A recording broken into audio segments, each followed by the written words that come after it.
El siglo XX se inicia en medio de grandes adelantos tecnológicos. El automóvil, por ejemplo, es una de esas promesas más destacadas. Y todo lo que trajo detrás, toda la revolución que trajo el sistema de producción en cadena que permitió poner en marcha la fabricación del modelo T de Henry Ford. Se realiza el primer vuelo de un avión pilotado por los hermanos Wright. Es indudable que el avión es uno de los inventos más importantes de nuestra era. Inventan el cinematógrafo. Albert Einstein publica sus teorías de la relatividad. Sigmund Freud publica su obra, La interpretación de los sueños, que representa un avance muy importante en el campo del conocimiento de los mecanismos y motivaciones que rigen la conducta humana.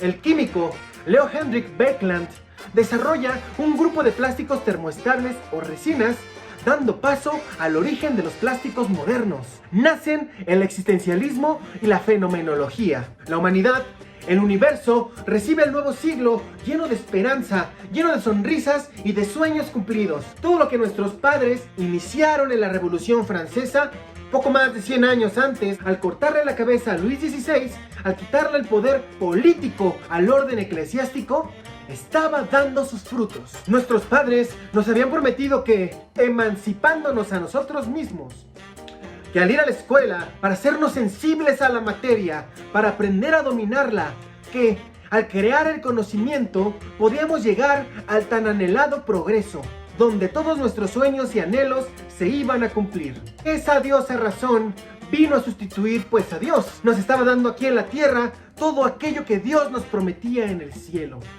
en la vida después de la vida.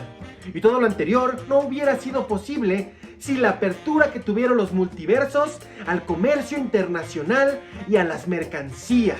Sin la libertad de poder comerciar estas fabulosas y maravillosas mercancías por todo el mundo, jamás se habrían podido exportar los sueños y las sonrisas, ni tampoco acumular la riqueza de las naciones. América se convirtió en la granja del mundo, que llevaba las materias primas a Europa, y Europa, a cambio de ellas, enviaba a América la materia con un valor agregado, la materia industrializada. La vida era buena la vida. Esos sistemas propuestos por los franceses en lo intelectual y por Inglaterra en lo industrial y en lo comercial hicieron del mundo un paraíso, hasta que, ¡crack!, una grieta hizo polvo al mundo. Bienvenidos sean al canal de Praxis Enmascarada. Hoy presentamos ¿para qué sirve ser bueno? La metafísica del bolero. El crack del 29 y la llamada Gran Depresión son sucesos históricos muy importantes para nuestros tiempos, porque revelaron aspectos fundamentales del sistema económico que se construye a través del liberalismo y de la acumulación de capitales. Lo que planteaba Adam Smith, David Ricardo y Richard Cobden en sus textos era un comercio internacional libre, sin impuestos ni aranceles que obstaculicen el mercado aumentando los precios. Aunque en el caso del México independiente, esas épocas, estamos hablando del primer tercio del siglo XIX, sí se optaron por políticas económicas proteccionistas. La inversión extranjera entró tal cual en el periodo denominado Porfiriato, en el año 1880, a través de cuantiosas entradas de capital de Inglaterra, Holanda, Francia, Alemania y Estados Unidos. Y a cambio de esas inversiones, que nos aseguraban entrar en ese tren del progreso al que ya habíamos llegado casi 50 años tarde, dimos nuestras tierras de excelente calidad, las vastas regiones forestales, la explotación de las minas, el usufructo de las riquezas petrolíferas y todos sus derivados. Y como lo que se inyectó era capital y las mercancías ya industrializadas, pues significó que casi todas las finanzas y el comercio estuvieran en manos de los extranjeros. Y el país sí se industrializó, o sea, afuera de las minas se implementaron grandes centros metalúrgicos, se construyeron kilómetros y kilómetros de vías férreas, se embellecieron las ciudades, y de Francia pues llegaron todas esas ideas de la ilustración, de la democracia, del individualismo, de la anarquía y de la libertad, que de alguna forma posibilitaron la Revolución Mexicana. México, Latinoamérica, Estados Unidos, Europa, Occidente, estaba viajando a toda velocidad en el tren del progreso, hacia esa promesa que nos hicieron cuando nos sacaron de nuestra supuesta barbarie, cuando nos colonizaron. Nos trajeron el alma para asegurarnos un lugar en el cielo. Nos trajeron el progreso para asegurarnos la satisfacción de nuestras necesidades en la tierra. Y todo lo anterior, como toda conquista humana, como toda relación humana, se logró gracias al establecimiento de amos y esclavos, de veraces y mentirosos, de gente que tiene satisfechos sus deseos casi instantáneamente y de gente que primero tiene que satisfacer los deseos de otras personas antes de satisfacer sus propios deseos. Gente que se muere con la promesa de que algún día sus deseos van a ser satisfechos. Porque hay que decirlo, el avance de la modernidad es lento. Es más lento que el avance del hambre o de la miseria. Hoy por hoy, aún en los tiempos que denominamos posmodernos, hay lugares en los cuales la modernidad aún no ha llegado. Ahora imagina que con esa promesa de tus señores, de que algún día, después de trabajar tanto para satisfacer los deseos de otros, después de todo ese arduo trabajo y sacrificio, por fin se van a satisfacer tus deseos. Imagina que en medio de esa ignominia, en medio de esa humillación, ¡crack! Esa modernidad que estabas construyendo se desmorona. ¡Crack! Deja de tener valor alguno. En la crisis del 29, en el crack de Wall Street, los términos de intercambio se enfrentaron. ¿Y qué era lo que tenía más valor? Pues las mercancías ya industrializadas. La materia con el valor agregado de la industria. Las economías que habían seguido el pie de la letra, las indicaciones cuasi científicas que había propuesto Adam Smith, es decir, la ventaja comparativa, se habían dedicado solamente a aquello que producían mejor, lo que llevó a América a dedicarse al monocultivo y a la exportación de la materia sin ningún valor agregado. Las economías se cerraron para buscar proteger a sus pueblos y nos dejaron a Latinoamérica con nuestra miseria. En México, mientras se desarrollaba todo eso, pues se estaba desarrollando un conflicto con bastante peso idealista, que denominan la Revolución Mexicana, que buscaba reordenar ese progreso, esa riqueza que se había alcanzado en el Porfiriato. Cuando termina este conflicto, pues ya no hay riqueza que repartir. ¿A dónde nos lleva a luchar por la libertad? ¿A dónde nos lleva a someternos a la idea del progreso? ¿A dónde nos lleva darle toda nuestra plata al banco para ahorrar? ¿A dónde nos lleva a invertirle al futuro? ¿Para qué sirve ser bueno? Empezamos esta metafísica con un bolero excepcional, con una letra densa que revela esa angustia que México y Latinoamérica tenían. La Corriente, del compositor Chucho Navarro. La Corriente es una canción, ¿qué digo canción? Es una metafísica que se escucha, una metafísica con la que te pones bien pedo, una metafísica que se baila, porque el bolero se baila. El bolero latinoamericano tuvo su origen en Cuba, en donde se extendió hasta el resto de Latinoamérica, pero tiene ahí una conexión muy tenue con el bolero español, que es una danza en compás ternario que se baila acompañado de guitarras y algunos toques de castañuelas. Ahí les va un poco de la letra de La Corriente.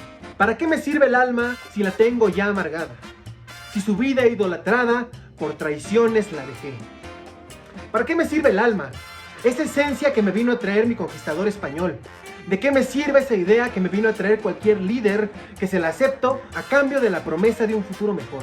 Si hablamos de México y hablamos de la Revolución Mexicana, un tema recurrente es la traición.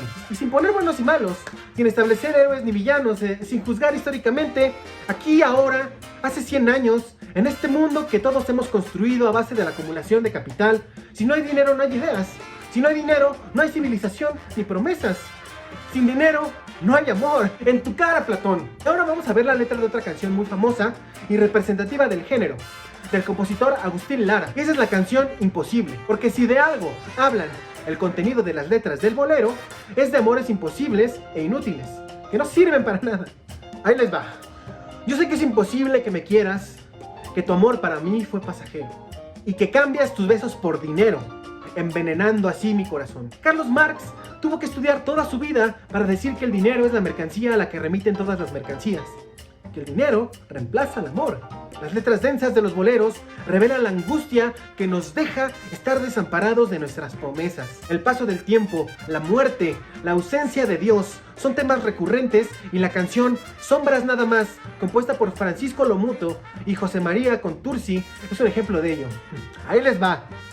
Quisiera abrir lentamente mis venas, mi sangre toda verterla a tus pies, para poderte demostrar que más no puedo amar, y entonces morir después.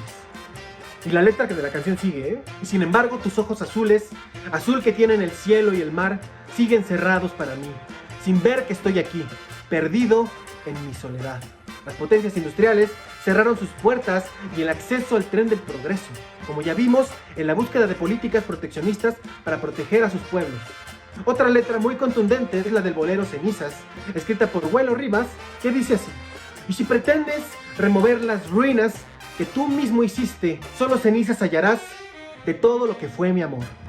Con esta canción, nunca dejo de pensar en el ángel de la historia que Walter Benjamin dejó plasmado en su texto Tesis sobre la filosofía de la historia. Solo que él lo dijo viendo la crueldad con la cual el poder humano usó la racionalidad instrumental para asesinarse a los unos a los otros en la Segunda Guerra Mundial. Tesis sobre la filosofía de la historia es una crítica a Hegel y por ahí también se lleva entre las patas a Marx. El ángel de la historia mira hacia el pasado y no ve un encadenamiento lógico de categorías hegelianas. No ve una necesidad interna, no ve una dialéctica inminente y racional. El ángel de la historia mira hacia el pasado y no hay dialéctica, hay ruinas, hay catástrofe. El ángel de la historia mira el fracaso de la razón humana. Esto es lo importante de la historia.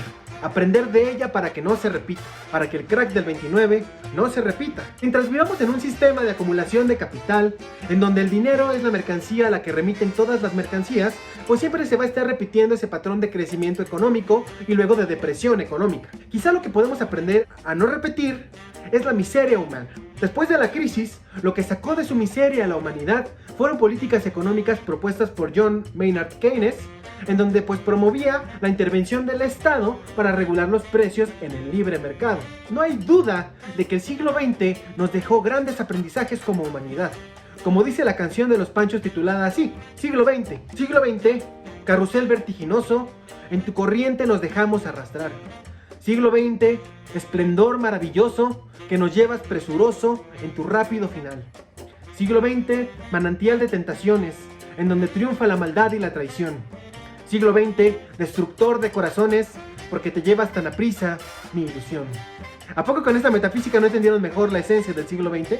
Siempre que leo historia, me pregunto qué tanto de ese México del porfiriato, qué tanto de ese México postrevolucionario aún prevalece en el olor de nuestros tiempos. ¿Qué tanto sufrimiento hay todavía? ¿Qué tanta ignominia aguantamos? Como han visto, señores, este canal se trata de una crítica a la modernidad, porque la modernidad no avanza al mismo tiempo que el hambre y la muerte. El hambre, la muerte y la entropía son más rápidas y aparte evolucionan. Y la modernidad no pareciera que se esforzara por llegar a los lugares a los cuales tiene que llegar. Pareciera más bien que la modernidad se esfuerza por concentrarse y seguir engordando a las mismas estructuras, que son insaciables. Yo pienso que es necesario criticar a la modernidad. Criticarla no significa negarla. El proyecto humano de la modernidad es lo que tenemos para enfrentar a este mundo hostil, para sobrevivir y darnos la capacidad de imaginar más allá de lo que nos es permitido naturalmente. Criticar a la modernidad es hacerse a la tarea de perfeccionarla, de hacerla mejor, de procurar quitarle todo aquello que la corrompe, de evitar que los simples mortales, como lo somos todos nosotros, nos preguntemos: ¿para qué sirve ser bueno si se ríen en tu cara? ¡Que me lleven la chingada! La historia de Chucho Navarro, el compositor de La Corriente, es una moraleja muy educativa, muy filosófica. Él, en los años 30, estaba estudiando para ser doctor, para ser médico. Y en esos tiempos, él hizo filosofía, porque se preguntó el ¿para qué? Se hizo esa pregunta: ¿para qué sirve ser bueno? No terminó su tesis para ser un médico. No se emancipó en la escuela para aprender a dominar la materia y construir el progreso. Ni había trabajo. ¿Para qué servía todo eso? Mejor, en lugar de ser bueno e ir a la escuela, se juntó con Alfredo Gil y se fueron a Nueva York a buscar un cantante y formar así su grupo llamado Los Panchos. El más grande, el más exitoso y emblemático, el más metafísico trío de boleros que haya habido alguna vez en la faz de la tierra. Chucho Navarro muere a los 80 años en el año 1993 con muchos problemas de salud por su condición diabética. Inclusive le amputaron una pierna. Y la moraleja viene en que Chucho Navarro quizá pudo haber sido ese doctor que pudo haber tratado el problema de la diabetes en el mundo. ¿Para qué sirve ser bueno? Muchas gracias por haber llegado hasta aquí. ¿Qué les pareció esta primera y muy humilde metafísica? Coméntala, por favor. Yo espero con todo mi amor que les haya gustado. Dale me gusta. No se pierdan mis otros trabajos en donde hablo de la metafísica, de la verdad, del deseo, del ser Suscríbete que voy a seguir hablando de eso por un largo rato. Sígueme en mis redes sociales para estar en contacto, Facebook, Twitter e Instagram. No te pierdas mi blog en WordPress, en donde profundizo en muchos de los temas planteados en los videos. Se despide Praxis Enmascarada, en donde se hace filosofía pura y dura. Y ahora metafísicas. Hasta la próxima.